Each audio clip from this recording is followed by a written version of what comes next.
Señor Villarroya. Bueno, vamos a ver. No es lo mismo quien nace en un sitio que quien nace en otro. Porque las oportunidades de la vida son totalmente distintas. Es decir, el que nace en una familia pudiente, pues puede ir a colegios importantes, donde la calidad de la enseñanza ya es mucho mayor, se relaciona, esto que ha dicho Ricard, de los contactos, se relaciona con la gente que va a estar seguramente con el tiempo pues, en sitios importantes de la vida y, por lo tanto, tiene mucho más fácil llegar a determinados sitios que no una persona que no nace en ese lugar. Porque si tú naces pobre, normalmente te mueres pobre. Es la realidad de la vida. ¿Tienes pocas posibilidades de salir de la pobreza? Muy pocas. Es decir, hombre, hay casos de gente que ha nacido pobre y se ha hecho millonario. Yo no discuto la realidad de la vida. Pero claro, contamos la cantidad y vamos a ver cuánta gente ha salido naciendo pobre, se ha hecho millonario. Porque yo creo que la proporción será mínima, minoritaria. ¿Por qué? Porque normalmente vas a colegios públicos donde conoces a gente que es de tu clase social, por lo tanto también pobres, o gente de clase trabajadora, y los contactos que tú tienes sí te pueden servir pues, para entrar en un puesto de trabajo, de una tienda, de un supermercado o a lo mejor de una fábrica, pero para trabajar, para cobrar el sueldo que cobran, no para llegar a un ámbito directivo importante de la empresa. Por lo tanto, a ver, es evidente que la clase social marca muchísimo el desarrollo de la vida de una persona. ¿Por qué? Porque es así, es decir, porque vives en sitios. Y claro que existe una lucha de clases. El problema es que nos hacen creer que la lucha de clases no existe. Pero fíjese que un señor de la clase no alta, sino altísima, como Warren Buffett, que es el director de la banca Morgan, uno de los principales bancos americanos y del mundo, acuñó una frase que dijo, sí, claro que hay lucha de clases y la estamos ganando. Es decir, ¿por qué? Pues porque le han hecho creer a la gente de abajo que las clases sociales no existen, que todos somos esta cosa que se llama clase media, cuando si tú vendes tu fuerza de trabajo para trabajar, eres un trabajador, no clase media ni puñetas, sino eres un trabajador y te hacen creer que esto ya no sirve, que por lo tanto tú tienes la oportunidad magnífica, que eso lo ha vendido muy bien Hollywood, ¿no? Porque pone estas películas de uno que está pobretón de la nada y de golpe se convierte en presidente de Estados Unidos. Claro, el presidente de Estados Unidos puede llegar también, llegó Ronald Reagan, ¿no? Por lo tanto puede llegar cualquiera también.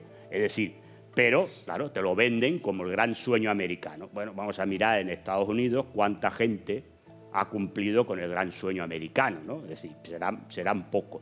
Y ya, por desgracia, hay países donde la pobreza ya es estructural y, por lo tanto, no van a salir. Ha llamado este amigo de Colombia y ahí, pues, es que ya no hay nada. O eres pobre de solemnidad o eres multimillonario.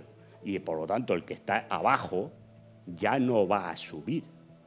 Podrá a lo mejor vivir algo mejor en función de, pero no va a subir arriba. Por lo tanto, es evidente que quien nace en determinada clase social va a tener una vida mejor. Porque en este mundo hay gente, como decía un clásico, que ha nacido para pasar las vacaciones aquí. Luego igual le toca trabajar en el otro mundo, no lo sabemos. Pero aquí ha venido a pasar las vacaciones. Porque ya con lo que tienen no hace falta que se maten a trabajar. Y ahí vemos pues gente que está todo el día pues en Cancún, luego se van a las Maldivas cuando cambia el tiempo. Pero y no sé qué. Es que no todo el mundo puede ser rico. No todo el mundo puede ser rico. No, y además, ni todo el mundo debe ser pobre. El problema está en que para que haya gente que sea rica, tiene que haber muchos pobres. Entonces, el problema está en contemos la cantidad. Es decir, es ético, y ahora hablo de ética cristiana, ¿no? Vamos a hablar de ética cristiana. ¿Es moralmente cristiano permitir que haya gente que se muera de hambre para que algunos se puedan ir de vacaciones a Cancún o en las Maldivas? Porque esos que están de vacaciones prácticamente todo el año,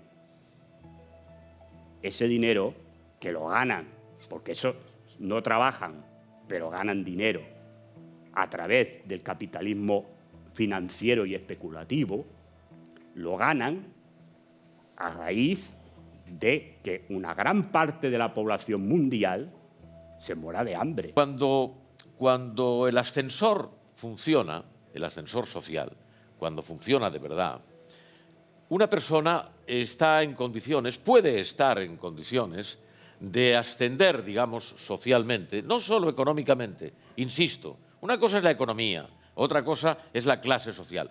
A menudo van unidas, pero no siempre, no siempre.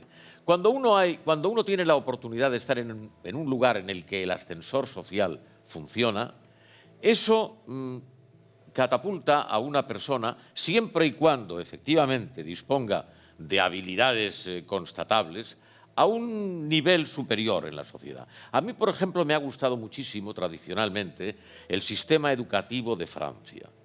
¿Por qué? Pues porque en Francia, tradicionalmente, han ido al liceo los hijos del millonario que vive en el primer piso, los hijos del portero que vive en una buhardilla, los hijos de un profesional de clase media, todos han ido al mismo centro educativo. Y luego allí se ha visto que cada cual disponía de un grado de habilidades suficiente como para proyectarse en uno o en otro sentido. Lamentablemente ahora en Francia esto ya no es así. Las escuelas privadas están floreciendo por doquier, en un número muy considerable. Y a mí esto, en fin, me gusta menos, porque yo creo en la igualdad de oportunidades. Yo creo que todo el mundo debe tener las mismas oportunidades por el mero hecho de nacer. Ya sé que esto es una utopía, porque no es lo mismo nacer en París que nacer en Biafra. Eso yo ya lo sé. Pero estoy hablando en líneas generales. Por lo tanto, en teoría a mí me gustaría que todo el mundo en la línea de salida tuviese las mismas posibilidades. Luego, a partir de ahí, quien esté en condiciones de acreditar un mayor esfuerzo, unas mejores cualidades y unas habilidades suficientes, destacará por encima de los demás. Pero, por ejemplo, en esa línea de argumentación, señor Fernández Deu, todo el mundo tiene las mismas posibilidades de formarse. Bueno, no siempre. Formarse. No. La mayoría de las personas que vivimos en el mundo occidental. No, señor Fuentes. A ver, tampoco aquí nos hagamos trampas al solitario, ¿eh? Es decir, es evidente que si tú naces en unas condiciones familiares, económicas determinadas, tú ya de entrada no tienes las mismas posibilidades que el que nace en una familia, si hablamos de la ciudad de Barcelona, pongamos el barrio por excelencia aristócrata, Pedralbes, ¿de acuerdo? O sea, eso no es así. El tema del ascensor social que dice Ricard Fernández Deu, todos estaríamos de acuerdo con él, absolutamente, ¿eh? Pero aquí el tema del ascensor social, y ya no hablemos de país por país. Yo me quedo con una cifra que leí hace unas semanas, que es una cifra escandalosa, probablemente muchos de nuestros telespectadores y ustedes la sabrán. El año pasado, el 1% de la población tenía el 38% de la riqueza global. El gráfico que acompañaba esta información era un gráfico espeluznante. En los últimos años hacía así. Y se va absolutamente para arriba.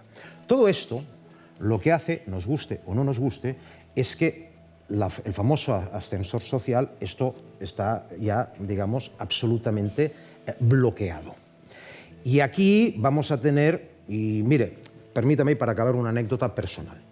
La semana pasada, por razones de trabajo, estuve en Colonia, en Alemania. Yo hace 18 años que cada año, a excepción de los 2 o 3 años de la pandemia, voy a una feria de mi sector profesional. En Colonia es una ciudad que muchos de Corribull Arroyo la conocerá. Colonia solamente tiene la catedral porque todo lo otro fue derruido en la Segunda Guerra Mundial. Durante todos estos años, como en toda gran ciudad, pues he visto personas, digamos, indigentes en el centro de la ciudad. Pero lo que he visto este año, se lo digo de verdad, me impresionó no solamente a mí, sino que era tema de conversación recurrente en la feria en donde estábamos. La cantidad de indigentes en la calle, en Colonia, era una cosa, se lo digo de verdad, espeluznante. Es más, estábamos alojados en un hotel cerca de la estación de Colonia. Correcto. Lo que vi en las 3 noches que pasé ahí, no lo publiqué en Twitter porque no soy de estos de exhibir tampoco así de forma impúdica las miserias, pero era para fotografiarlo. 4 furgonetas de servicios sociales, supongo, no entiendo el alemán, pero por lo que ponían ahí, evidentemente debían ser de servicios sociales, repartiendo comida, unas colas terribles. Llegábamos de la feria a las 7 aproximadamente y después íbamos a cenar. A las 7 de la tarde, durante los 3 días, unas colas terribles. Y lo más, digamos, para mí, no curioso, importante, la fisonomía de esas personas era mayoritariamente o eslava o germánica, que tampoco a veces cuesta de diferenciarlos, mayoritariamente.